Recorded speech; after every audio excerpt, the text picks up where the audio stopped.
जय हिंद दोस्तों। नमस्कार, सत श्री अकाल। आप लोग बहुत अच्छे होंगे। आप लोग की बोर्ड की प्रिपरेशन भी बहुत अच्छे से चल रही होगी, मुझे बहुत उम्मीद है। तो आशा करते हैं कि आप लोग बोर्ड की जो तैयारी कर रहे होंगे उसमें आपको जो तैयारी होगी वो बहुत अच्छी लेवल पे हो रही होगी, ठीक है। अगर वो अच्छी लेवल पे नहीं हो रही है तो आ गया हूँ मैं आपके साथ कुछ लेक्चर सीरीज यानी एक्सप्रेस सीरीज के साथ, जिसमें आपकी बोर्ड की तैयारी बहुत अच्छी से होने वाली है। इसमें मैं बहुत फास्ट ट्रैक रिवीजन से आपके सारे चैप्टर को एक समरी यानी समराइज कर दूंगा, जिससे आपके जो कॉन्सेप्ट होंगे, जो छोटे मोटे कॉन्सेप्ट जो भूल गए होंगे आप, उस कॉन्सेप्ट को आप रिकॉल कर सकते हैं और जल्दी से अपने बोर्ड की तैयारी और मजबूत कर सकते हैं। तो बने रहिए हमारे साथ और अपने बोर्ड की तैयारी को एकदम करिए शानदार और बोर्ड में अच्छे नंबर लाइए। इसी उम्मीद से ये वीडियो बनाया जा रहा है और उम्मीद करते हैं कि ये वीडियो आप लोग अच्छे से देखेंगे और इसे जरूर पसंद भी करेंगे। और आपसे एक हम्बल रिक्वेस्ट है कि जब भी आप वीडियो को देखें, अगर आपको जल्दी चैप्टर कंप्लीट करने हैं तो आप 1.5 या 1.75 पे से देख सकते हैं। लेकिन मेरा मानना है कि जितना ही आराम से शानदार से आप वीडियो को देखेंगे, उतने ही चीजों आप अच्छे से कॉन्सेप्ट क्लियर कर सकते हैं। तो चलिए साथियों, हम लोग अपना स्टार्ट करते हैं बोर्ड एक्सप्रेस सीरीज, जो कि आज लेक्चर 1 है।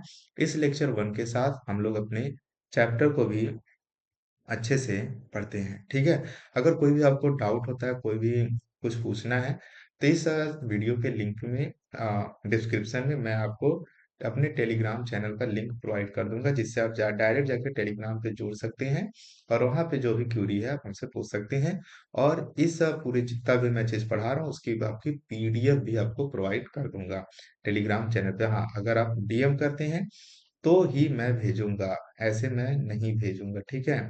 तो जिसे चाहिए वो मुझे डीएम करे, ठीक है। तो चलिए साथियों, हम लोग स्टार्ट करते हैं अपने लेक्चर सीरीज को, ठीक है। कि और जो भी आप डाउट होगा आप हमसे पूरी डाउट अच्छे से पूछ सकते हैं, ठीक है दोस्तों। तो बहुत बहुत स्वागत है आप सभी लोग का। चलिए स्टार्ट करते हैं अपना पहला चैप्टर, जो है sexual reproduction in flowering plant. तो दोस्तों, जैसा कि हम लोग जानते हैं कि जो फ्लावर होते हैं, फ्लावर के दो पार्ट होते हैं। कुछ ऐसे पार्ट होते हैं जिसे हम लोग नेसेसरी कहते हैं, कुछ ऐसे पार्ट जिसे हम लोग एसेसरी पार्ट कहते हैं। जो नेसेसरी पार्ट होता है फ्लावर का, वो पार्टिसिपेट करता है, पार्टिसिपेट करता है किसमें? रिप्रोडक्शन में। ये पार्टिसिपेट करता है रिप्रोडक्शन में। और जो एसेसरी पार्ट होता है, ये पॉलिनेटर को ये पॉलिनेटर को अट्रैक्ट करने का काम करता है, या फिर अट्रैक्ट करने का काम करता है। ये फ्लावर को स्टेबिलिटी प्रोवाइड करता है, फ्लावर को स्टेबिलिटी भी प्रोवाइड करने का काम करता है। तो नेसेसरी पार्ट यानी जो रिप्रोडक्शन में पार्टिसिपेट हो, एसेसरी पार्ट जो फ्लावर की स्टेबिलिटी दे, पॉलिनेटर को अट्रैक्ट करे, मतलब फ्लावर में रिप्रोडक्शन प्रोसेस कराने को क्या करे, हेल्प करा ले। यानी अब फ्लावर की अगर हम लोग साथ में बात करें, तो फ्लावर में जो एसेसरी पार्ट होते हैं इसके भी दो होते हैं, एक सेपल्स होते हैं और कोरोला होता है। सेपल्स होता है और पेटेल्स होता है साथियों। तो जो साथियों जो पेटेल्स होता है, ये पेटेल्स आपके रेड कलर के होते हैं। और जो सेपल्स होता है साथियों, एक ग्रीन कलर का होता है। इसे बेसिकली हम लोग क्या कहते हैं साथियों? इसे बेसिकली हम लोग कहते हैं कैलिक्स, ठीक है। इसके सिंगल यूनिट और जो रेड पार्ट होता है उसे हम लोग कहते हैं साथियों कोरोला कहते हैं। तो कोरोला जितना ही रंगीन होगा उतने ही पॉलिनेटर इसके तरफ अट्रैक्ट होंगे। और कैलिक्स जो साथियों होता है, ये क्या करता है, ग्रीन कलर का होता है, जो प्लांट को फोटोसिंथेसिस करके फूड बना के उसे न्यूट्रिशन देता है, जिससे फ्लावर का डेवलपमेंट जो भी प्रोसेस उसमें होते हैं वो प्रोसेस कंप्लीट हो सके। तो साथियों, अगर हम लोग बात करें कि जो फ्लावर होता है, फ्लावर के बेसिकली दो पार्ट होते हैं, जिसमें से एसेसरी पार्ट के पहले पार्ट होते हैं जिसे हम लोग कहते हैं कैलिक्स। अब ये साथियों, अगर जो कैलिक्स की बात करें तो कैलिक्स क्या होता है, आउटर मोस्ट रोल होता है फ्लावर का, यानी इसे हम लोग आउटर मोस्ट यानी फर्स्ट रोल भी कहते हैं। ये सिंगल यूनिट होता है जिसे हम लोग कैलिक्स कहते हैं, और सेपल, ठीक है। सेपल के सिंगल यूनिट को हम लोग कैलिक्स कहते हैं। इसका फंक्शन क्या होता है, कैलिक्स का प्रोटेक्शन करता है inner floral whorl pain in bird condition, और कैलिक्स का काम ये, और आप कंक्लूड कर सकते हैं कि ये फोटोसिंथेसिस करने में भी हेल्प करता है, ठीक है, जो फ्लावर में। और जैसे जो फ्लावर होते हैं, फ्लावर ये ऐसे जब ग्रीन पार्ट होता है तो ये फ्लावर को क्या करते हैं, कि प्रोटेक्शन देने का काम करते हैं। अब इसके अंदर क्या होता है, मेल रिप्रोडक्टिव पार्ट होते हैं, फीमेल रिप्रोडक्टिव पार्ट होते हैं, जो फ्लावर के अंदर सेफली प्रेजेंट रहते हैं, जिससे कोई इन्वायरमेंटल फैक्टर्स और डैमेज ना हो जाए। तो फ्लावर में बेसिकली हम कह सकते हैं 4 मेन पार्ट होते हैं। यहाँ पे जो मैंने बताया, यानी एसेसरी के 2 पार्ट, नेसेसरी के 2 पार्ट, कितने हो गए, 4 पार्ट हो गए। आइए बात करते हैं कोरोला क्या होता है। ये फ्लावर का सेकेंड रोल होता है। इसे हम लोग कोरोला कहते हैं कि फ्लावर का सेकेंड रोल होता है साथियों। और फ्लावर को ब्यूटीफुल बनाता है, अट्रैक्टिव बनाता है, जिससे जिससे ये जो पेटल्स की बहुत सारे यूनिट होते हैं, उन्हें हम लोग कोरोला कहते हैं। मेन फंक्शन है पेटल को help in pollination by attracting insect. तीसरा पार्ट है एंड्रोसियम। एंड्रोसियम को साथियों हम लोग क्या कहते हैं, ये फ्लावर का थर्ड रोल है। ये फ्लावर का थर्ड रोल है साथियों। जो मेल रिप्रोडक्टिव रोल है, इसे हम लोग एंडोसियम कहते हैं। इसके सिंगल यूनिट को हम लोग स्टेमेन कहते हैं। Stamen made up of anther. जो स्टेमेन होता है साथियों, ये बना होता है एंथर से, कनेक्टिव टिश्यू, जिसे हम लोग कहते हैं फिलामेंट। अगर आप देख पा रहे हो तो ये जो एंथर है, ये एंथर फ्लावर के इस वाले पार्ट से फिलामेंट के द्वारा जुड़ा है। तो स्टेमेन को हम लोग क्या कह रहे हैं, स्टेमेन को हम लोग कह रहे हैं एंड्रोसियम। स्टेमिन को हम लोग साथियों कह रहे हैं एंड्रोसियम। इसमें मेल रिप्रोडक्टिव पार्ट होता है, यानी एंथर और फिलामेंट। एंथर में क्या होता है साथियों, एंथर में होता है पॉलेन ग्रेन होता है। ये सारी चीज को हम लोग अच्छे से अभी पढ़ेंगे। पिस्टिल को हम लोग गाइनोसियम कहते हैं साथियों, गाइनोसियम कहते हैं, या फिर इसे हम लोग कार्पेल के नाम से भी जानते हैं फ्लावर के। ठीक है दोस्तों। रिसेप्टेकल क्या होता है साथियों, ये फ्लावर के ऐसे पार्ट होते हैं जो फ्लावर को प्लांट से अटैच कराने में मदद करते हैं। ये रिप्रोडक्टिव पार्ट है फीमेल का, जिसे हम लोग कह रहे हैं ओव्यूल। ओव्यूल के अंदर हम लोग साथ में पढ़ेंगे कि यहाँ 4 डिफरेंट टाइप के सेल्स होते हैं। इन सेल के बारे में भी हम लोग अच्छे से अभी पढ़ने वाले हैं। तो आइए बात करते हैं कि जो इसका चौथा रोल है, इसे हम लोग कहते हैं गाइनोसियम। तो दोस्तों, ये है फोर्थ रोल, फ्लावर का फोर्थ रोल है। गाइनोसियम या कार्पेल कहते हैं, जो फीमेल रिप्रोडक्टिव पार्ट बनाता है। Gynoecium is sometime refer to as pistil. इसे कुछ टाइम हम लोग कभी इसे पिस्टिल भी कहते हैं। इसमें 3 पार्ट होते हैं, जिसमें पहला पार्ट है स्टिग्मा होता है साथियों, स्टाइल होता है, और इसके साथ साथ ओवरी भी होता है। तो अगर हम लोग दोस्तों, अगर हम लोग बात करें कि जो स्टिग्मा होता है, स्टिग्मा की अगर हम लोग साथियों बात कर लें, तो स्टिग्मा ये गाइनोसियम का फर्स्ट पार्ट होता है, जहाँ पे पॉलन ग्रेन लैंड करता है। जहाँ पे पॉलन ग्रेन साथियों लैंड करता है। स्टाइल क्या होता है दोस्तों, तो स्टाइल साथियों होता है जहाँ पे ये क्या करता है कि स्टिग्मा और ओवरी को अटैच करता है। They they attached to stigma to ovary. ये ओवरी से स्टिग्मा को अटैच कराने का काम करता है। और ये स्टाइल जो है, पॉलन ट्यूब प्रोवाइड पैसेज, ये रास्ता प्रदान करता है पॉलन ट्यूब के लिए। तो पॉलन ट्यूब के लिए रास्ता भी प्रोवाइड करता है। और साथियों, अगर हम लोग बात करें जो ओवरी होता है, ओवरी के अंदर क्या होता है, ओव्यूल होता है। ओव्यूल में 4 डिफरेंट टाइप के सेल्स होते हैं।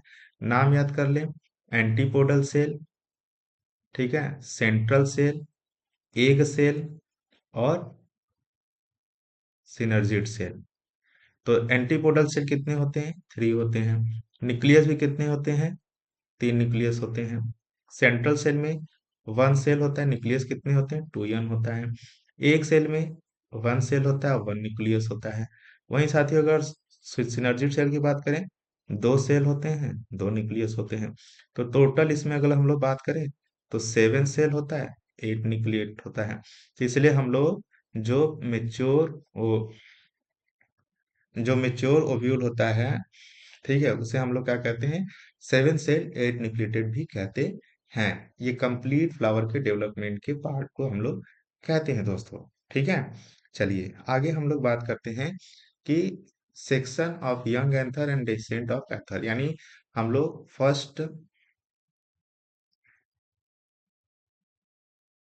साथियों हम लोग फर्स्ट रोल के बारे में पढ़ने वाले हैं। फर्स्ट रोल यानी कि हम लोग बात कर रहे हैं एंड्रोसियम की, जिसे हम लोग साथियों क्या कह रहे थे, कि इसे हम लोग स्टेमिन कह रहे थे। अब स्टेमिन में हम लोग क्या करेंगे कि ये जो अ, ये जो ऐसे था ना, हाँ, तो अब देखो ये है एंथर, जो पाउच जैसी स्ट्रक्चर दिख रहा है, और ये जो अटैच कर रहा है इसे हम लोग कहते हैं फिलामेंट कहते हैं। तो एंथर जो होता है दोस्तों, इसमें क्या होते हैं, बहुत सारे पॉलन ग्रेन होते हैं। ये पॉलन ग्रेन जो होते हैं इसे हम लोग मेल गैमेटोफाइट के नाम से जानते हैं। तो मेल गैमेटोफाइट का मतलब होता है जो कि मेल गैमीट बनाता है और ये रिप्रोडक्शन में पार्टिसिपेट करता है। और जो मेल गैमेटोफाइट होता है ये हैप्लॉइड फॉर्म में होते हैं। और फिलामेंट क्या होता है, ये ओवरी से जो है एंथर को अटैच कराने का काम करता है। तो हम लोग क्या करेंगे कि अब इस एंथर का ट्रांसफर सेक्शन काटेंगे टीएस, ठीक है। तो जब टीएस काटेंगे तो इसमें क्या क्या हमें स्ट्रक्चर देखने को मिलेगा, इसी चीज के बारे में हम लोग पढ़ने जा रहे हैं, ठीक है। तो देखो, तो एंथर एंथर क्या होता है, बाइलोब होता है containing 4 microsporangia and angiosperm, so it is known as the dithecous anther. अब देखो क्या होता है कि जो एंथर होता है, अगर हम लोग बात करें कि जो एंथर होता है कुछ इस प्रकार का होता है, ठीक है। अब ये बाइलोब्ड है, ठीक है। अब ये बाइलोब्ड है, इसमें क्या है, बहुत सारे क्या है, ये पॉलन ग्रेन है। तो अब यहाँ पे कह रहा है कि each microsporangium contain spore produce male gamete. तो डाइथिकस एंथर में बहुत सारे क्या होते हैं, पॉलन माइक्रोस्पोरेंजिया होते हैं। तो कितने होते हैं, 4। तो ऐसे अगर इन्हें ट्रांसफर सेक्शन बना दो तो ऐसे ये ऊपर से देखने में कितने लगेंगे, 4 दिखेंगे। एक ये हो गया, 1 2 3, और फिर ठीक है 4 माइक्रोस्फीयर दिखेंगे। और इस चारों माइक्रोस्पोरेंजिया में क्या होंगे, छोटे छोटे बहुत सारे माइक्रोस्पोर होंगे। इसमें क्या होंगे, माइक्रोस्पोर होंगे। ये माइक्रोस्पोर क्या है, मदर माइक्रोस्पोर मदर सेल, इसे हम लोग कहते हैं एमएमसी, माइक्रोस्पोर मदर सेल। यही एमएमसी ही आगे चल के मियोसिस और माइटोसिस डिवीजन करते हैं। मियोसिस या माइटोसिस दोनों डिवीजन करते हैं, एंड हम लोग कहते हैं कि दोनों डिवीजन करते हैं। और ये एन यानी कि four haploid four haploid microspore बनाते हैं। माइक्रोस्पोर बनाते, 4 हैप्लॉयड माइक्रोस्पोर बनाते हैं। यही माइक्रोस्पोर आगे पॉलन ग्रेन के नाम से जाने जाते हैं साथ। ठीक है, तो हम लोग बात करेंगे फॉलोइंग लेयर्स होते हैं। अब ये जो आप लोग देख रहे हैं इसके चारों तरफ कुछ लेयर होती हैं। जो सबसे आउटर मोस्ट लेयर होता है उसे हम लोग कहते हैं एपिडर्मिस, जो सबसे बाहर की लेयर है इसे हम लोग कह रहे हैं एपिडर्मिस, ठीक है। और अंदर वाली जो लेयर होती है इसे हम लोग कहते हैं इंडोथीसियम। क्या कहते हैं, इंडोथीसियम कहते हैं। देखो यहाँ पे है एपिडर्मिस सबसे बाहर वाले, इसके अंदर वाली जो लेयर होती है उसे हम लोग इंडोथीसियम कहते हैं, बीच वाली लेयर होती है उसे मिडिल लेयर कहते हैं। और इसके अंदर क्या है, यहाँ पे माइक्रोस्पोर मदर सेल बहुत सारे हैं। और सबसे अंदर वाली लेयर होती है जिसे हम लोग कहते हैं टैपिटम। जो टैपिटम होती है उसे हम लोग इनर मोस्ट लेयर कहते हैं साथियों। ये इनर जो टैपिटम होता है, ये माइक्रोस्पोर मदर सेल को क्या करता है, न्यूट्रिशन प्रोवाइड करता है। Provide nutrition provide nutrition to developing pollen grain. तो जो पॉलन ग्रेन डेवलपिंग होते हैं, developing pollen grain.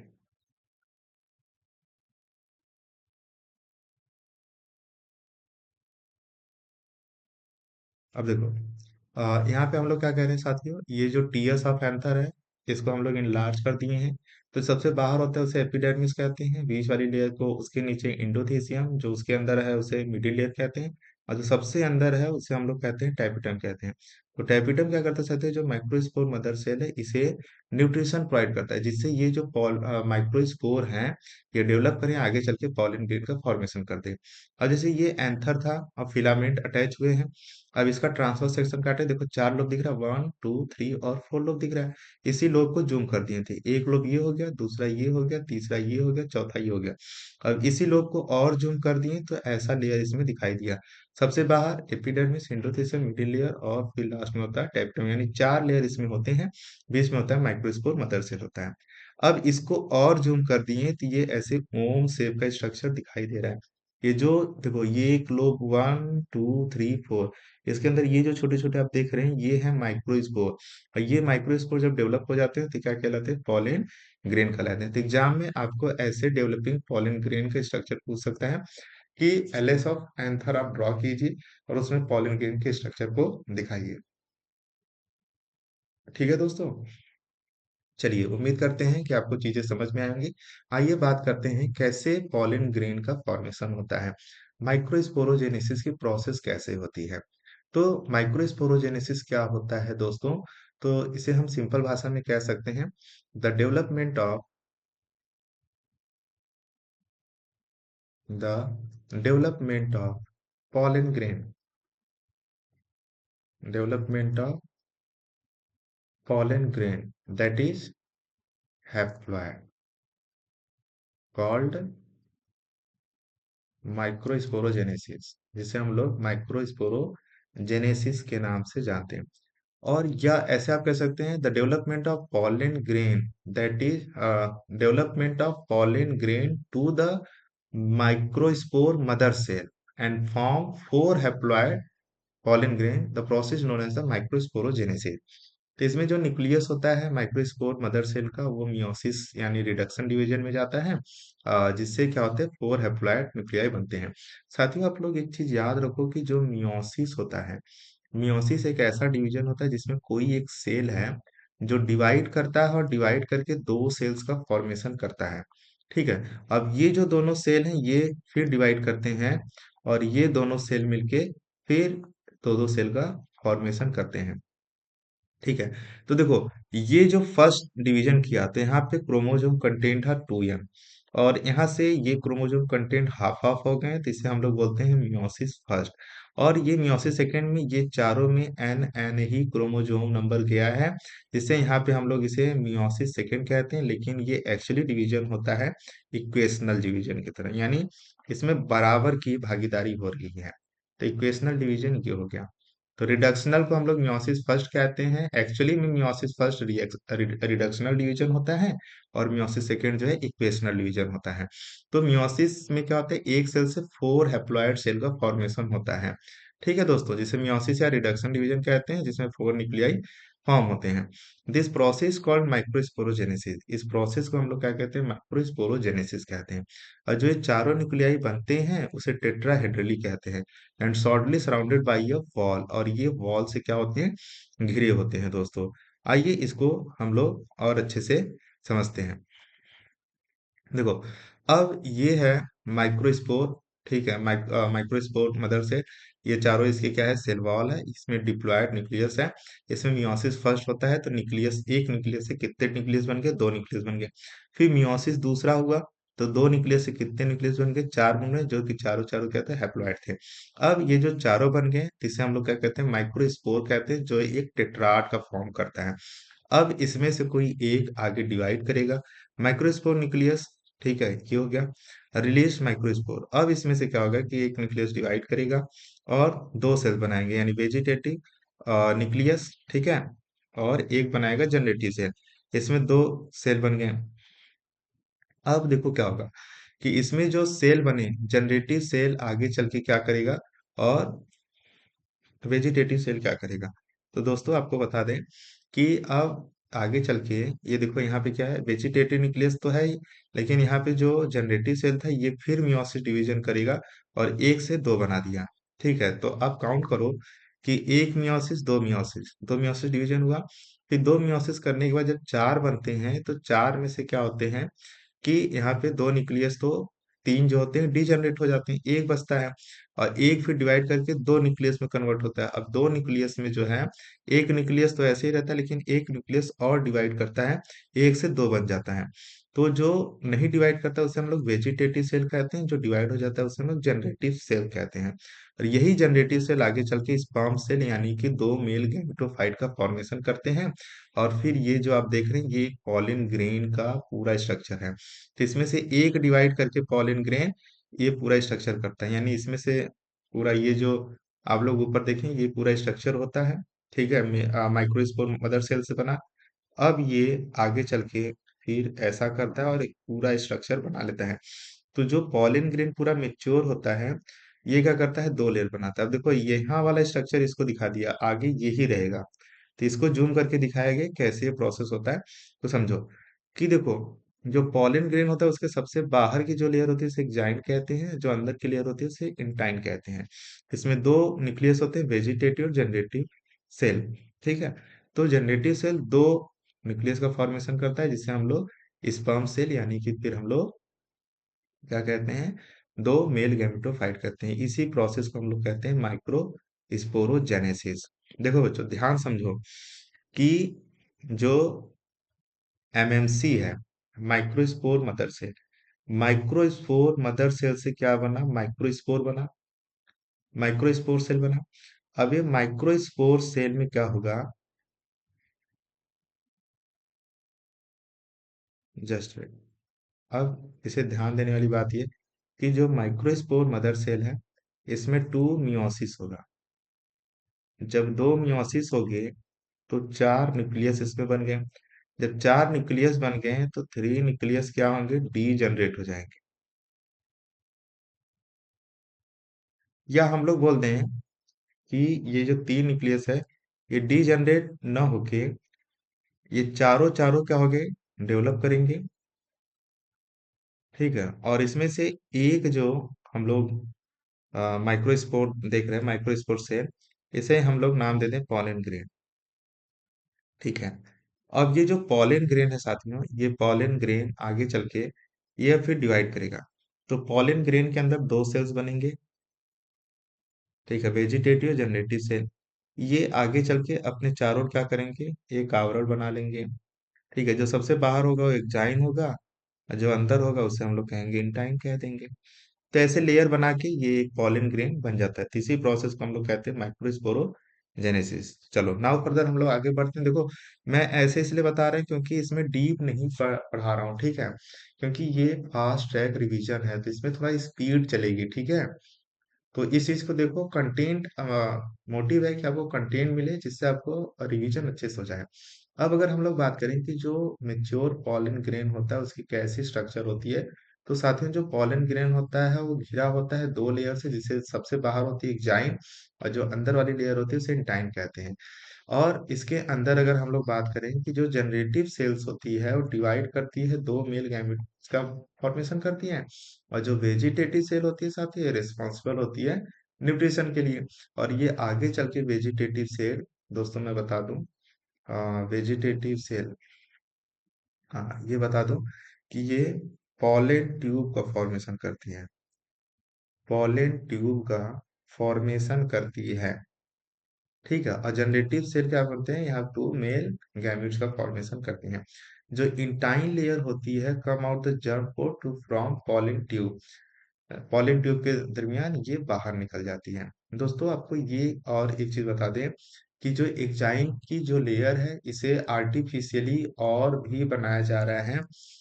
Artificial layer के फॉर्म में इसे बनाया जा रहा है कि कुछ ऐसे एरिया है, जैसे आप लोग जानते होंगे जैसे राजस्थान वाली एरिया है, ठीक है, जहाँ पे क्रॉप की पॉसिबिलिटी नहीं है। तो साइंटिस्ट क्या कर रहे हैं कि कोई एक सीड है, उसमें आर्टिफिशियली क्या करते हैं कि उसके चारों तरफ सराउंड में एक आवरण बना दे रहे हैं, और उसके अंदर वेजिटेटिव सेल को सुरक्षित रख दिया जा रहा है। जब वेजिटेटिव सेल जो सुरक्षित रह रहे हैं, फिर इनको क्या कर रहे हैं कि हेलीकॉप्टर से जहाज से जाके इस सीड को उस पूरे लैंड जो इस एरिया में है यहाँ पे जाके इसको गिरा दे रहे हैं। तो जब बारिश की सीजन आती है तो ये सीड जर्मिनेट कर जाते हैं और फॉरेस्ट का फॉर्मेशन हो जा रहा है। तो ये एक्जाइन क्या है, एक्जाइन एक प्रकार की ऐसी लेयर है जो कि सोचो कि ये जो जनरेटिव सेल होते हैं उसको सुरक्षा प्रदान करते हैं। और आप देखे होंगे कि पार्थेनियम के बहुत सारे पौधे, जिसे हम लोग गांव में फुलनैया घास के नाम से जानते हैं, हम लोग के गांव एरिया में उसे फुलनैया कहते हैं। ये पार्थेनियम जो ग्रास होती है, ये इतना खतरनाक होती है कि इसको तुम जला दो, नष्ट कर दो, लेकिन फिर भी इसके जो सीड होते हैं ये नष्ट नहीं होते हैं। जैसे ही बारिश की सीजन स्टार्ट होती है साथ में ये सीड अपने आप फिर से ग्रो पता नहीं कैसे कर जाते हैं, बहुत बड़ी मात्रा में ये ग्रो करते हैं। तो पार्थिनियम का सीड के को बचा कौन रहा है? जैसे बारिश में फिर से आ जाना, यानी सबसे मेन तो है इसका जनरेटिव सेल, तो इसको बचा रहा है एक्जाइन वाली लेयर। ये एक्जाइन लेयर ही मेन होती है जो जनरेटिव सेल को सुरक्षा देती है। तो हर सारे सीड के चारों तरफ जो सराउंडिंग लेयर होते हैं वो सीड को प्रोटेक्शन करते हैं इन्वायरमेंट से, स्ट्रेस से, कि जो लाइट हो, टेम्परेचर हो, वो सीड के जनरेटिव सेल को डैमेज ना कर पाए। ठीक है, तो ये चीज आप अपने दिमाग में रख सकते हैं। आइए दोस्तों, अब बात करते हैं फॉर्मेशन ऑफ एग यानी मेगा स्पोरोजेनेसिस क्या होता है, इस प्रोसेस के बारे में अच्छे से पढ़ेंगे। तो process of creating haploid megaspore from diploid megaspore mother cell is known as the megasporogenesis. जो लार्ज डिप्लॉइड टोयन सेल होता है जिसे हम लोग मेगा स्पोर मदर सेल कहते हैं, यानी एमएमसी। तो वहां पे माइक्रोस्पोरोजेनेसिस में भी हम लोग एमएमसी कहते हैं, यानी उसे माइक्रोस्पोर मदर सेल बोल रहे थे। यहाँ मेगा स्पोर मदर सेल बोलेंगे। इसमें भी मियोटिक डिवीजन होता है जहाँ पे 4 हैप्लॉइड मेगा स्पोर बनते हैं और contain thin cytoplasm and conspicuous nucleus होते हैं। Only one of the four megaspore is viable and the other three degenerate in the majority of blooming plant. अब यहाँ पे क्या होगा कि जो 4 बनते हैं मेगास्पोर, उसमें से 3 क्या हो जाएंगे, डीजनरेट हो जाएंगे, और एक जो होगा वही आगे एक्टिव होगा। The functioning megaspore develop and it does its nucleus go through meiotic and divide into 8 haploid nuclei, जो कि 8 हैप्लॉइड न्यूक्लियाई में कन्वर्ट हो जाएंगे डेवलप करके, जिसे हम लोग कहते हैं मेगा गैमेटोफाइट या फिर एम्ब्रियो सैक कहते हैं, जिसका दो नाम है for the structure that result from mega sporogenesis. आइए इस मेगा स्पोरोजेनेसिस को हम लोग अच्छे से समझते हैं। देखो, अब ये हम लोग समझते हैं कि मेगास्पोर मदर सेल है, डिप्लॉयड सेल है। इसने मियोसिस किया, एक दो तीन चार, चार सेल बना, इसे फोर हैप्लॉइड मेगास्पोर कहते हैं। यहाँ से डी जनरेट हो गए एक दो तीन, यानी एक दो तीन सेल डी जनरेट हो गए। अब एक जो मेगास्पोर होगा वो अपने अंदर साइटोप्लाज्म और भी भारी सारी मात्राओं को बढ़ाएगा, जिससे सेल का साइज क्या हो जाएगा, बढ़ जाएगा। फिर इस क्या करता है, माइटोसिस फर्स्ट डिवीजन करेगा, जो इंड नियरेस्ट माइक्रोपाइल और दो न्यूक्लियस का फॉर्मेशन कर लेगा। तो अब दोनों न्यूक्लियस एक दूसरे के डिफरेंट पोल की तरफ मूव कर जाएंगे। फिर स्टार्ट होगा दूसरा माइटोसिस, जिसमें क्या होंगे कि अब ये एक दो बनाएगा, ये दो बनाएंगे, यानी चार न्यूक्लियस बन गए। अब जैसे ही फिर थर्ड माइटोसिस होती है, तो अब ये वाला सेल यहाँ जाएगा, ये वाला सेल यहाँ जाएगा, ये वाला यहाँ जाएगा, ये वाला यहाँ जाएगा। तो ऐसे डिवाइड हो जाएंगे। तो अब इसमें डिवाइड होगा तो ये तीन सेल बना लिए, जिसे हम थ्री एंटीपोडल सेल बनते हैं। और ये जो दो पोलर न्यूक्लियाई है ये आपस में फ्यूज कर जाते हैं। तो ये जो बीच में आप पोलर न्यूक्लियाई देख रहे हैं, इसमें से एक एक बना लेगा कि ये दोनों, हाँ, ये दोनों सेल आपस में फ्यूज कर जाते हैं। ठीक है, यहाँ पे दो न्यूक्लियाई होते हैं लेकिन सेल एक ही होगा। और यहाँ पे तीन बना लिए, यानी दो सिनर्जिड होगा, और जो बीच वाला है उसे एक सेल बोलेंगे। ठीक है, दो सिनर्जिड एक सेल बनेगा।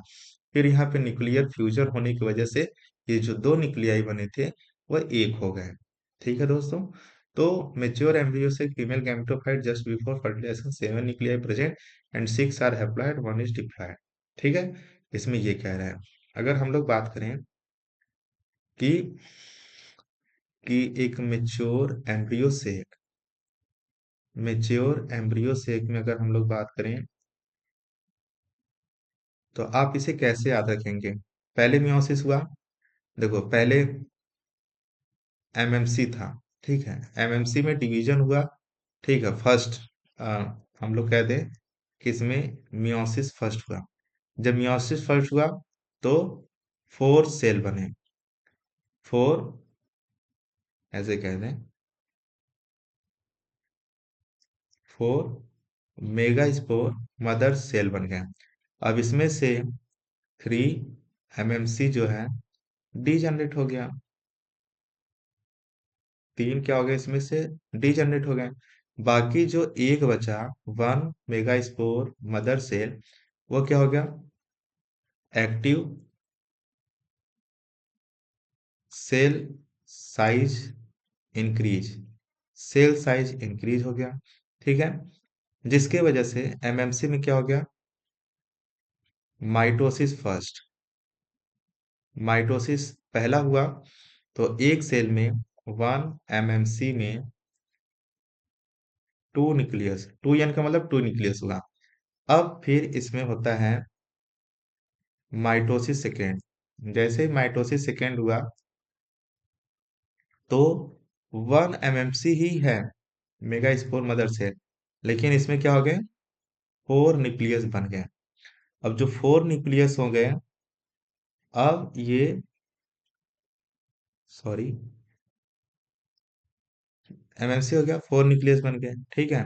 फिर माइटोसिस थर्ड होगा। अब यहाँ पे कह दें कि माइटोसिस थर्ड हुआ। तो जैसे ही माइटोसिस थर्ड हुआ तो चार के कितने बन जाएंगे, चार के बन जाएंगे 1 MMC में 4 न्यूक्लियस के बजाय 8 न्यूक्लियस बन जाएंगे, ठीक है। तो 8 न्यूक्लियस बन जाएंगे, 3 2 5 3 8, 8 न्यूक्लियस बन गए। जिसमें से क्या होगा साथियों कि 8 न्यूक्लियस बन गए, तो यहाँ पे जो 3 न्यूक्लियस वाला सेल होगा ये कहलाएगा एंटीपोडल, ये एक साइड पे निकल जाएगा। इसमें से जो 2 न्यूक्लियस हो जाएगा वो कंपाइल होकर 1 सेल बना लेगा, और ये 3N यानी 3 सेल यहाँ बना लिए। फिर इसी में क्या होंगे कि एक न्यूक्लियस जो है वो बना लेगा 1 सेल, जिसे हम लोग कहेंगे एक सेल। इसे हम लोग क्या कहेंगे, एक सेल। और ये जो 1 सेल था, इसे 2N 1 सेल बना लिया, इसे हम लोग सेंट्रल सेल कहेंगे।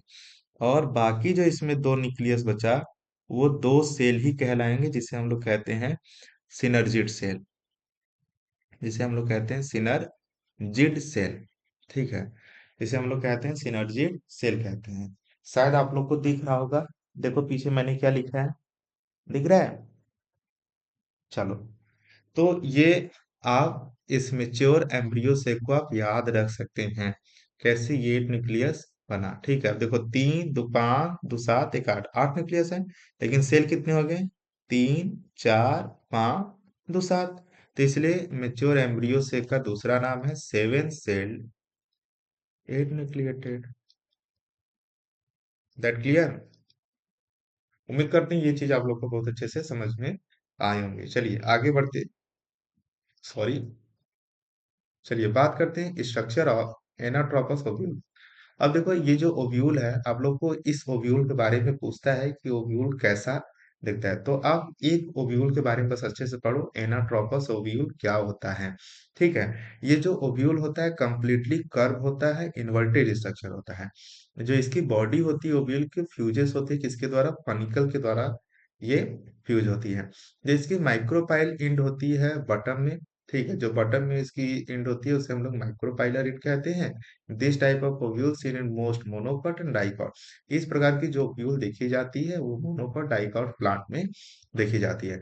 जो एनाट्रोपस ओव्यूल होती है साथियों, ये मोस्ट कॉमन होती है ओव्यूल के ओरिजिन में। अब बात कर लेते हैं कि जो ये ओव्यूल होते हैं इसमें कौन कौन से स्ट्रक्चर होते हैं। चलाजा लिंड होता है, एंटीपोडल सेल होता है, यानी ये पूरा जो है ये एम्ब्रियो सेक है, एम्ब्रियो सैक, ठीक है। एम्ब्रियो सैक में एंटीपोडल, सेकेंडरी न्यूक्लियस, एंटीपोडल कितने सेल है, 3 सेल है, 3 न्यूक्लियस है। सेंट्रल सेल में 1 सेल है, 2 न्यूक्लियस है। एम्ब्रियो सैक अब एक में 1 सेल, 1 न्यूक्लियस है। सिनर्जिड में 2 सेल, 2 न्यूक्लियस है। क्लियर? अब इसके सराउंड में जो लेयर होती है उसे हम लोग आउटर इगमेंट कहते हैं, जो अंदर वाली होती है उसे हम लोग इंटर इंटीग्मेंट कहते हैं। ये फनिकल होता है जो फ्लावर्स के स्ट्रक्चर से इसे जोड़ता है। और ये वाले इंड क्या कहलाती है, माइक्रोपाइलर इंड कहलाती है। जब पॉलन ट्यूब बनती है तो पॉलन ट्यूब ऐसे आके यहाँ से ये ये रहा यहाँ से इंटर कर जाती है। तो ये है पॉलन ट्यूब। उम्मीद करते हैं हमारे साथियों कि आपको ये चीजें समझ में आ रही होंगी। चलिए आगे बढ़ते हैं एम्ब्रियो सेक के बारे में। तो हमने पढ़ा कि एम्ब्रियो सेक को हम लोग फीमेल गैमेटोफाइट कहते हैं, जो सीड प्लांट में पाया जाता है, consisting of thin wall sac nucellus and contain the egg nucleus and other nuclei that produce endosperm upon fertilization. हमने बार बार पढ़ा कि एम्ब्रियो सेक के जो एंजियोस्पर्म होता है उसे हम लोग 7 सेल 8 न्यूक्लिएटेड स्ट्रक्चर भी कहते हैं। इसमें 2 इंड होती है, जो माइक्रोपाइलर इंड होती है वो स्मॉल पोर होती है opening the outer covering, and the typically located at the end the micropylar end, ठीक है। जो इसमें एक होता है उसे हम लोग ओवम भी कहते हैं, जो situated close to the micro, जो माइक्रोपाइलर इंड के पास होता है। देखो, ये माइक्रोपाइलर इंड है ना, माइक्रोपाइलर इंड तो इसी के नियरेस्ट है। यहाँ पे तो सिनर्जिड है, ये चलाहजल वाला इंड है। ठीक है, वहां पर नहीं होता, कहाँ होता है, माइक्रोपाइलर इंड के पास होता है। चलो, तो when the entry point for the pollen tube, the egg cell is the female gamete and fuse the sperm cell during fertilization to ovary zygote which eventually develop in the embryo. Synergid cell जो होता है साथियों, are adjacent to egg cell, the guide to the pollen tube cell through chemical signaling helping to the fertilization। यानी हम लोग कहें कि जो सिनर्जिड सेल होता है वो हेल्प करता है कि पॉलन ट्यूब को केमिकल देता है कि भैया इधर ही आओ, इधर ही एग है, तुम कहाँ जा रहे हो बंधु, तुम कहाँ जा रहे हो, तुम इधर पास आओ, मैं यहाँ हूँ तेरा साथी। ये जो सिनर्जिड सेल है, ये सिग्नल दे रहा है किसको, माइक्रोपाइलर से जो पॉलन ट्यूब आ रहा है स्पर्म लेके, दो मेल गैमेटोफाइट को। तो इसको ये बता रहा है कि यहाँ पे आओ, मतलब सिग्नलिंग का प्रोवाइड करता है सिनर्जिड सेल, जिसे हिंदी में कहते हैं सहायक कोशिका, मतलब सहायता दे रहा है पॉलन ट्यूब को, ये इधर आओ।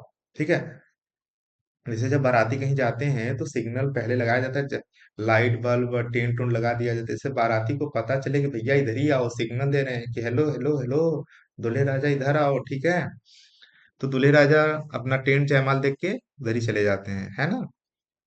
अब चीजें शायद समझ में आ रही हैं। तो अब देखो साथियों, जब पॉलिन ट्यूब, एक चीज समझो, जब पॉलिन ट्यूब एंटर करती है किसमें, एम्ब्रियो सेक के अंदर, तो एंटर किधर से करती है, माइक्रोपाइलर इंड से करती है, माइक्रोपाइलर इंड के साइड से करती है। तो यहाँ पे होता है एग सेल, क्या होता है, एग सेल। तो जो पॉलन ट्यूब होता है, ये लेके आता है two male gamete, two male gamete लेके आता है। ये जो पहला मेल गैमीट होता है वो जाके एक सेल से फ्यूज कर जाता है, और बाकी जो रिमेनिंग एक सेल होता है वो सेंट्रल सेल से फ्यूज करता है। तो एक सेल से जो फ्यूज करता है जाइगोट बनाता है, यानी एक मेल गैमीट एन, एक सेल भी एन, जाइगोट क्या हो गया, टू एन। लेकिन सेंट्रल सेल टू एन है और ये एन है, तो एन प्लस टू एन कितना हो गया, थ्री एन हो गया। तो ये क्या बना लिया, एंडोस्पर्म बना लिया। इसे हम लोग कहते हैं एंडोस्पर्म कहते हैं। ये एंडोस्पर्म क्या कहता है कि जो जाइगोट डेवलप होता है, जब ये एम्ब्रियो में कन्वर्ट हो जाता है, तो इसको डेवलपिंग करने के लिए न्यूट्रिशन का काम करता है endosperm. That's clear. Hmm, so very good. चलिए आगे बढ़ते हैं। सेंट्रल सेल क्या होता है, हम लोग वही पढ़ रहे हैं। पोजीशन सेंट्रल सेल एम्ब्रियो से contain two nuclei, polar nuclei which crucial for double fertilization during seed formation. Polar nuclei fusion करता है, central cell involve double fertilization, then endosperm nutrient rich होता है, सपोर्ट डेवलपिंग एम्ब्रियो काम करता है। Chalaza unit क्या होता है, बेस ऑफ द एम्ब्रियो से located micropylar thicken region tissue ovule and help anchor embryo से within the ovule. Antipodal cell क्या होता है, वो opposite from the micropylar end होता है। ये हो गया ऊपर चलाजल एंड, एंटीपोडल सेल बताया है, यानी ये एन यानी थ्री सी थ्री एन। लो भाई कितनी बार पढ़ोगे, एन एन सेल एक ही है, तो यानी one C two N and two nucleus, जिसे हम लोग पोलर न्यूक्लियाई कहते हैं।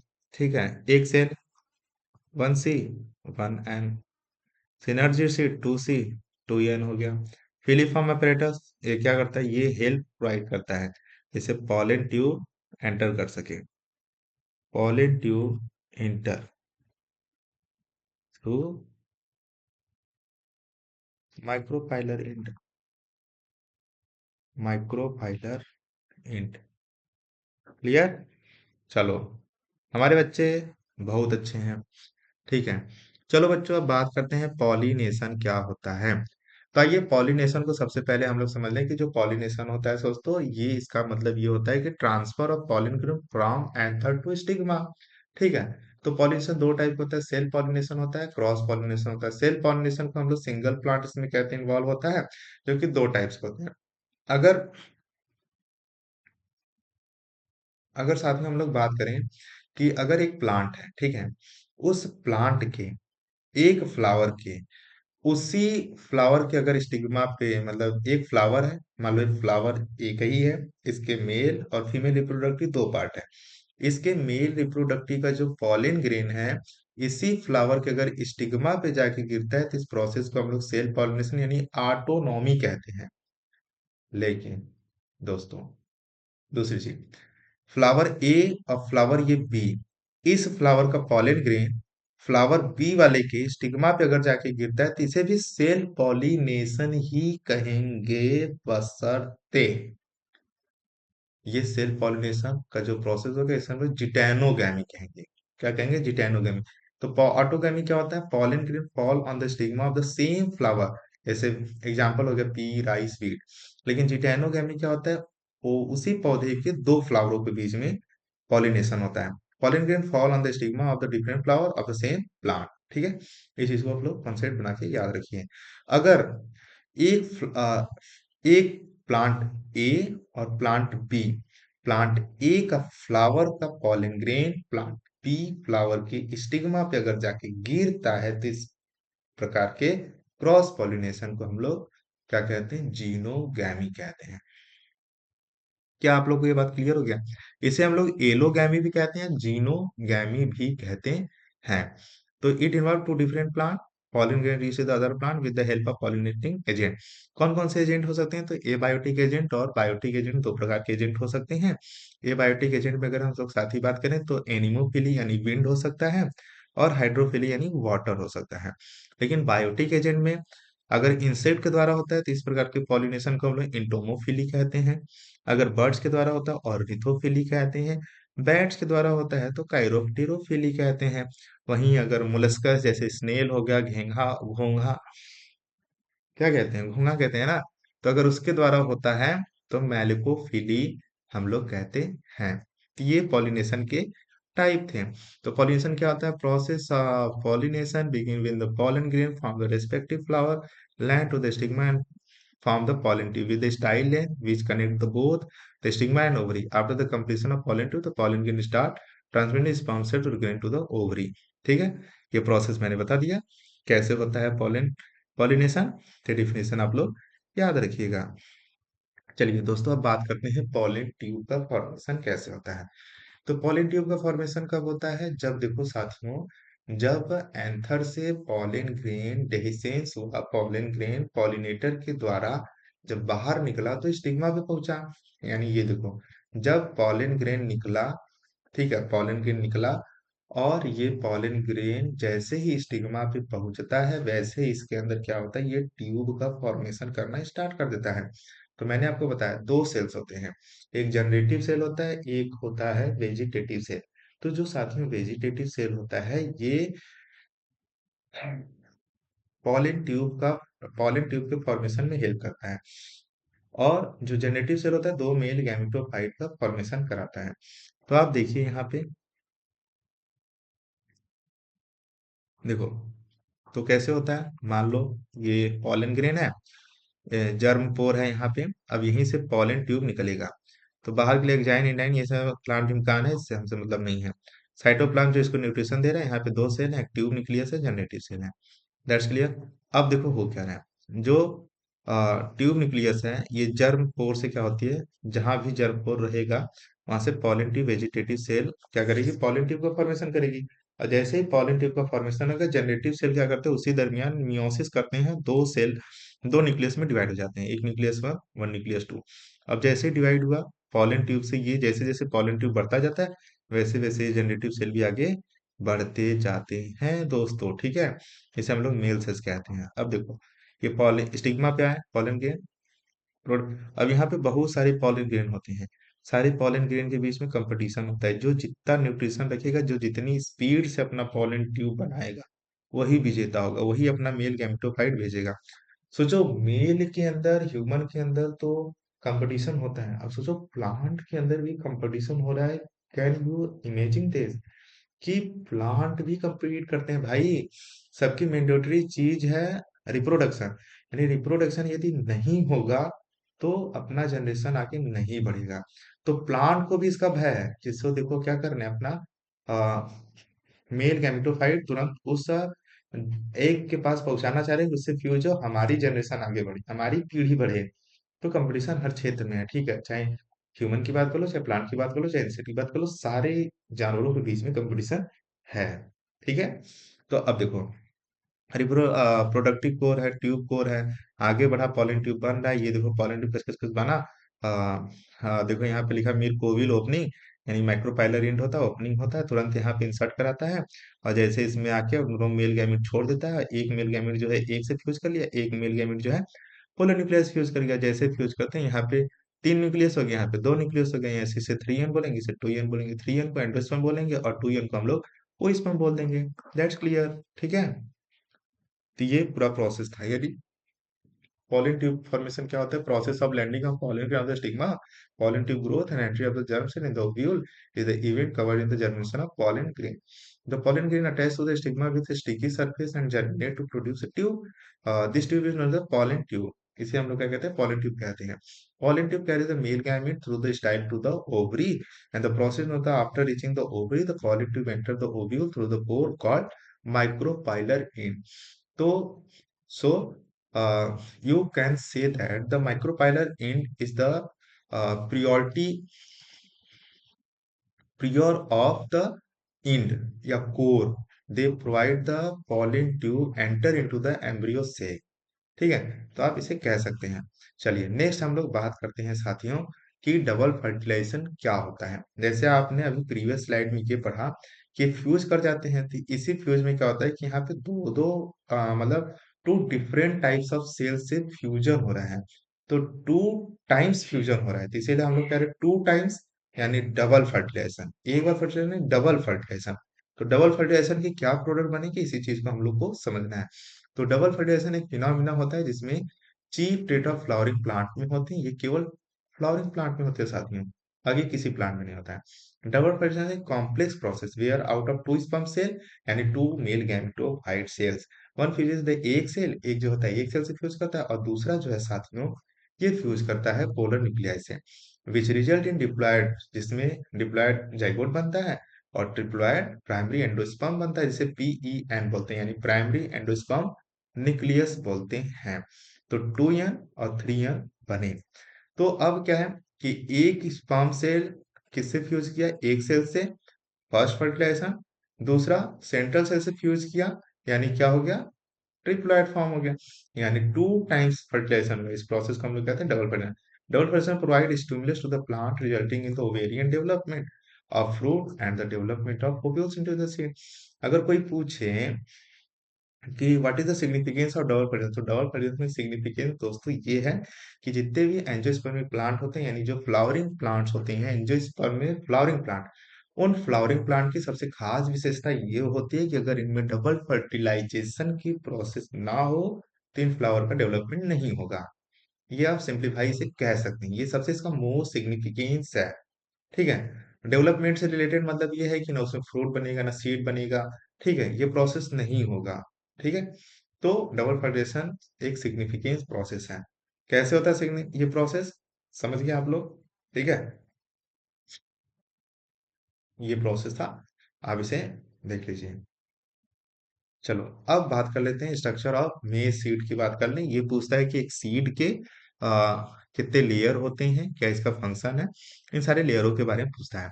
तो एक स्लाइड में देखो कि सीड को जिसे हम लोग टेस्टा कहते हैं, ये आउटर मोस्ट लेयर होता है सीड का, providing protection serving a barrier to the external environment, it help prevent desiccation drying fruit and protect the embryo inside. Pericarp क्या होता है? Layer of surrounding the seed को derive from the ovary wall, it provide additional protection and aid in seed dispersion. वहीं अगर हम बात करें endosperm क्या होता है? The tissue that surrounded nourish the embryo in maize seed. The endosperm is starchy and provide a source of energy and nutrient for the developing plant. ठीक है दोस्तों, the next embryo is the young undeveloping plant within the seed. It consists of several key part. और प्लीम्यूल क्या होता है? प्लीम्यूल ये plant के जो होते हैं, प्लीम्यूल और रेडिकल। प्लीम्यूल जो होते हैं ये स्टेम लीफ का फॉर्मेशन कराते हैं। The embryonic shoot which will give to stem cell and lead to the new plant. Coleoptile protective sheath covering the emerging shoot plumule of the embryo. जो प्लूम्यूल होता है उसकी कवरिंग होती है, इसे कोलियोप्टाइल कहते हैं। Radical embryonic root which develop into the root system plant, जिसे घेरे रहता है कोलियोराइजा। ठीक है, the embryo hidden emerging root penetrate soil during the germination. यानी दोस्तों आओ हम समझाते हैं आप लोग को। जैसे दोस्तों हम लोग बात करें कि जब डबल फर्टिलाइजेशन की जब प्रोसेस कंप्लीट हुई, डबल फर्टिलाइजेशन। ठीक है, जब डबल फर्टिलाइजेशन की प्रोसेस कंप्लीट हुई तो जो एग था वो मेल गैमीट सेल से फ्यूज किया, क्या बना लिया, जाइगोट। ठीक है, और दूसरा जो सेंट्रल सेल था वो मेल गैमीट सेल से फ्यूज किया, बना लिया इंडोस्पर्म। ठीक है, चलो। अभी जो ओव्यूल होता है साथ में, ओव्यूल, ये ओव्यूल आफ्टर डबल फर्टिलाइजेशन के बाद ये सीड में कन्वर्ट हो जाता है। और जो ओवरी होता है साथियों, अगर जाइगोट एंडोस्पर्म का कंटेंट ज्यादा बढ़ जाए, उसमें फ्लूइडी मात्रा ज्यादा बढ़ जाए, यही ओवरी कन्वर्ट हो जाता है फ्रूट में। फ्रूट भी दो टाइप के, एक फाल्स और एक ट्रू। अगर उस फ्रूट के अंदर पेरिकार्प है तो फ्रूट क्या होगा, पेरिकार्प नहीं है तो फाल्स फ्रूट है।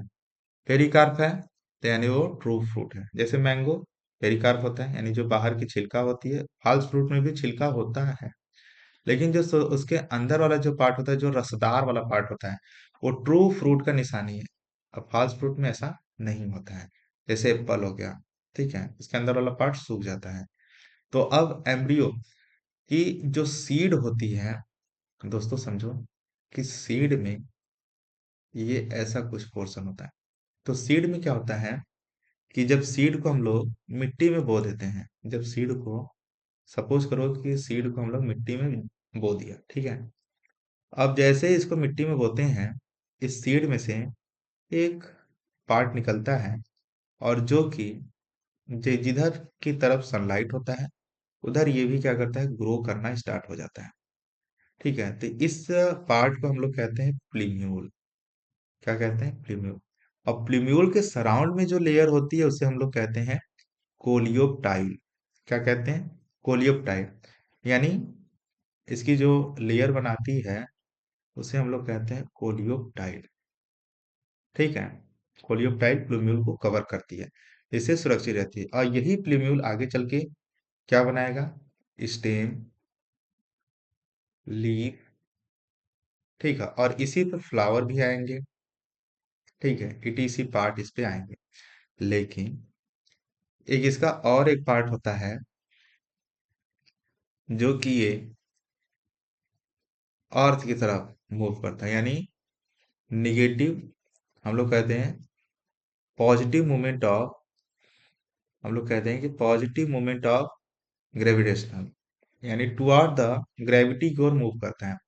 तो ये जो मूव करता है इसे हम लोग कहते हैं रेडिकल। ये जो रेडिकल होता है, इसके चारों ओर सराउंड में एक लेयर होती है, जिसे हम लोग कहते हैं कोलियोराइजा। क्या बोलते हैं, कोलियोराइजा। ये कोलियोराइजा क्या करती है, इस रेडिकल को प्रोटेक्शन देती है, जो आगे चल के ऐसे रूट कैप की तरह, ऐसे ये रूट कैप बनाती है। और ये रूट कैप क्या करती है, नीचे पेनिट्रेट करते हुए इस रूट को अंदर ग्रेविटी की तरफ ले जाती है। तो रेडिकल आगे चल के रूट का फॉर्मेशन करती है, जैसे primary root, secondary root, tertiary root, ये सब ईटीसी बनते हैं। ठीक है, अब प्लूम्यूल आगे चल के स्टेम, लीफ और फ्लावर का पार्ट को बनाती हैं। ठीक है दोस्तों, और जो स्कूटेलम होता है, ये क्या होता है, स्कूटेलम जो होता है साथ में, ये स्पेशलाइज्ड कोटिलिडॉन होता है मेज के अंदर, जो एब्डॉटी and play role in the early nutrient developing embryo structure. ठीक है, तो स्ट्रक्चर के अंदर जो डेवलपिंग एम्ब्रियो होता है उसके फॉर्मेशन में हेल्प करता है। ये देखो एम्ब्रियो, इसमें कोटिलिडॉन होता है। अगर किसी प्लांट में, अगर किसी प्लांट में सिंगल कॉटिलिडॉन है, सिंगल कॉटिलिडॉन, तो monocot. Two cotyledon, two cotyledon अगर है तो होगा डाइकॉट। जैसे सिंपल एग्जांपल दोस्तों, चावल, सरसों, ठीक है, बाजरा, ठीक है, ये सब क्या है, अगर इनका तुम आप अगर चाहें तो उसके सराउंड का जो लेयर अगर हटा दो, जिसे हम लोग सीड कोड कह रहे हैं, यहाँ ऊपर देखो क्या है, सीड कोड लिखा है ना, एक मिनट, ये देखो, ये ऊपर लिखा है सीड कोड। जब सीड को आप हटा देंगे तो उसमें जो सीड होगी वो डिवाइड नहीं होगी। लेकिन वहीं अगर तुम चने का, अगर आप अ, चने का, ठीक है, और फिर किसका हटा दो, मटर का, ठीक है, अरहर का, मसूर का, ये सब का अगर सीड कोड अगर आप हटा दें तो देखेंगे कि जो सीड होगा दो पार्ट में जाएगा। तो जो दो पार्ट में डिवाइड हो रहा है ना, उसी को हम लोग कॉटिलिडॉन कह रहे हैं। तो जिस सीड का सीड कोड हटाने पे उसके कॉटिलिडॉन दो पार्ट में नहीं होते हैं, वो एक ही पार्ट में रहते हैं, गेहूं, चावल, ठीक है, सरसों, तो ये सब क्या है, मोनोकॉट। डाइकॉट क्या है, इसमें दो कॉटिलिडॉन। ठीक है दोस्तों, तो ये आपके पूरा होल चैप्टर, यानी हम लोग बात कर लें कि ये पूरा आपका होल चैप्टर कंप्लीट हो गया। और उम्मीद करते हैं दोस्तों कि ये जो पूरा चैप्टर होगा आपको अच्छे से समझ में आया होगा। तो हम लोग पूरा चैप्टर का कंक्लूज इसी स्पीड से करने वाले हैं। और जो भी आपको फीडबैक देना हो, जो आपको सजेस्ट करना है, वो आप हमें जरूर बताएं। हम लोग मिलते हैं नेक्स्ट वीडियो में ऐसे ही एक अगले चैप्टर के साथ, ठीक है। उस अगले चैप्टर में हम लोग पढ़ेंगे जो भी है, जैसे ह्यूमन रिप्रोडक्शन है, तो ह्यूमन रिप्रोडक्शन के बारे में हम लोग उस चैप्टर में पढ़ेंगे। उससे रिलेटेड हम लोग सारी चीज पढ़ेंगे। और आप लोग को चलिए कुछ पीवाईक्यू भी करा देते हैं, समझते हैं कि पीवाईक्यू क्या है।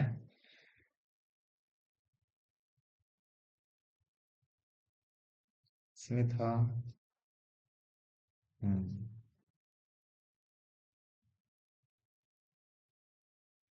जस्ट वेट, आपको कुछ पीवाईक्यू भी मैं दिखा दे रहा हूँ।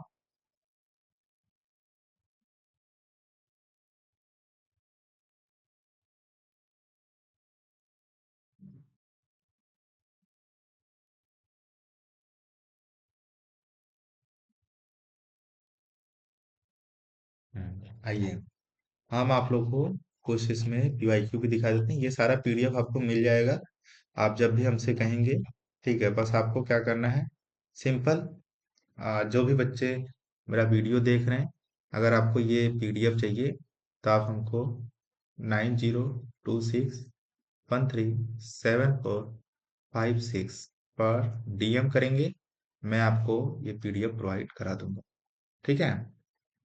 चलिए कुछ क्वेश्चंस करते हैं, आइए उन क्वेश्चंस के बारे में हम लोग थोड़ा सा चर्चा कर लें, ठीक है दोस्तों। चलो,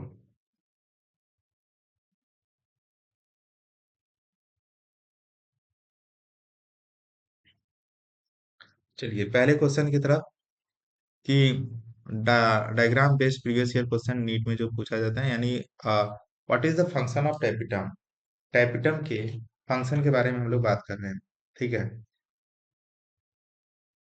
tapetum, what is the function of tapetum in the anther.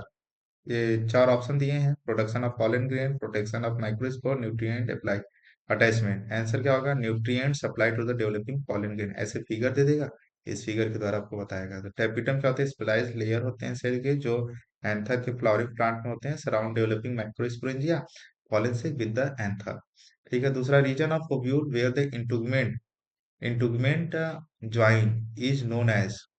चार ऑप्शन दिया है, कौन सा होगा, ठीक है। हाँ, जैसे इसमें मैंने आंसर भी कंक्लूड करा दिया है, तो आप इस सब को अच्छे से कर सकते हैं। ये जो फिगर बेस्ड क्वेश्चन है, जैसे एम्ब्रियो सेक का हो गया, सम इम्पोर्टेंट माइक्रोस्पोरोजेनेसिस क्या होता है, process of formation of microspore from pollen mother cell through meiosis called microsporogenesis, pollen grain क्या होता है इसके बारे में, एक जाइन क्या होता है इसके बारे में मैंने बताया, जर्म क्या होता है, इंटाइन क्या होता है, वेजिटेटिव सेल क्या होता है, न्यूसेलस क्या होता है, ये कैस्मोगैमस फ्लावर क्या होता है, there are similar, these are similar to flower of other species with exposed anther and stigma। Cleistogamous flower क्या होता है, फ्लावर भी do not open at all, ये फ्लावर कभी ओपन नहीं होता। जिटेनोगेमी क्या होता है, transfer of pollen grain from the anther to stigma of the anther. और जीनोगेमी क्या होता है, इमैस्कुलेशन प्रोसेस क्या होता है, मेल रिप्रोडक्टिव पार्ट को क्या करो, फ्लावर से अलग कर दो, ये एक आर्टिफिशियल मेथड होता है, इसे इमैस्कुलेशन प्रोसेस कहते हैं। बैगिंग प्रोसेस क्या होता है, इमैस्कुलेटेड फ्लावर होते हैं जिसमें कवर कर देते हैं एक बैग, जैसे सूटेबल साइज की हो एंथर के ऊपर, जिससे वो एंथर क्या होगा कि वो स्टिग्मा पे जाके न गिरे, जिससे पॉलिनेशन को हम लोग रोकते हैं। तो प्रोसेस को क्या कहते हैं, बैगिंग कहते हैं। जाइगोट क्या होता है, मेल गैमीट एक से फ्यूज होता है, जाइगोट बनता है। डबल फर्टिलाइजेशन में मल्टीपल मतलब 2 टाइम्स फ्यूजन होता है, जिसे हम लोग डबल फर्टिलाइजेशन कहते हैं। स्कूटेलम क्या होता है, तो मोनोकॉट के ऊपर चारों जो लेयर होती है उसे स्कूटेलम कहते हैं। नॉन एल्ब्यूमिनस क्या होता है, seed have no residual endosperm, जिसमें एंडोस्पर्म नहीं होता है। एल्ब्यूमिनस जिसमें एंडोस्पर्म हो, ठीक है। पेरिकार्प क्या होता है, फ्रूट के चारों ओर जो लेयर होती है उसे हम लोग पेरिकार्प कहते हैं। फॉल्स फ्रूट कहते हैं most plant by the time of the fruit develop the ovary, other floral part degenerate. हाँ, अगर फ्लावर के किसी भी पार्ट से अगर फ्लावर बन जाए, ठीक है, देखो लिखा है कि most plant by the time fruit develop from the ovary, अगर ओवरी से बन रहा है तो ट्रू फ्रूट है। अगर ओवरी के किसी भी पार्ट से, यानी ओवरी को छोड़ बाकी किसी भी पार्ट से फ्लावर बन जा रहा है फ्रूट, तो फॉल्स फ्रूट है। जैसे एप्पल हो गया, थैलमस से बन गया, ठीक है, तो such fruit are called false fruit. True fruit क्या होता है, जैसे एम्ब्रियोस ओवरी से बने, तो उसे हम लोग ट्रू फ्रूट कहते हैं। पार्थेनोकार्पिक फ्रूट क्या होता है साथियों, तो parthenocarpic fruit most of the species fruit at the result of fertilization. There are few species in which fruit develop without fertilization. बिना फर्टिलाइजेशन के अगर फ्रूट डेवलप हो जा रहा है तो ऐसे फ्रूट को हम लोग पार्थेनोकार्पिक फ्रूट कहते हैं। एपोमिक्सिस क्या होता है, कि a few flowering plants such as some species are Astraceae and grasses, Astraceae family जिसे grass से आते हैं, evolve a special mechanism produce seed without fertilization। इस प्रोसेस को एपोमिक्सिस कहते हैं। पॉलीएम्ब्रियोनिक क्या होता है, occurrence of more than one embryo in a seed referred to as पॉलीएम्ब्रियोनिक कहते हैं, कि एक ही एम्ब्रियो के अंदर बहुत सारे सीड पाए जाए तो उसे हम लोग पॉली एम्ब्रियोनिक कहते हैं।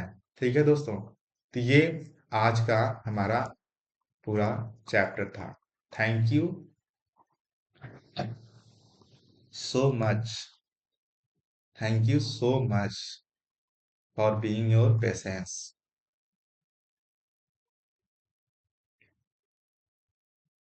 तो मिलते हैं अगले वीडियो में ऐसे शानदार लेक्चर के साथ। तो आपको जब भी चाहिए तो आप हमें डीएम करेंगे इस नंबर पे, ठीक है। मैं आपको पीडीएफ प्रोवाइड कर दूँ। ये होगा।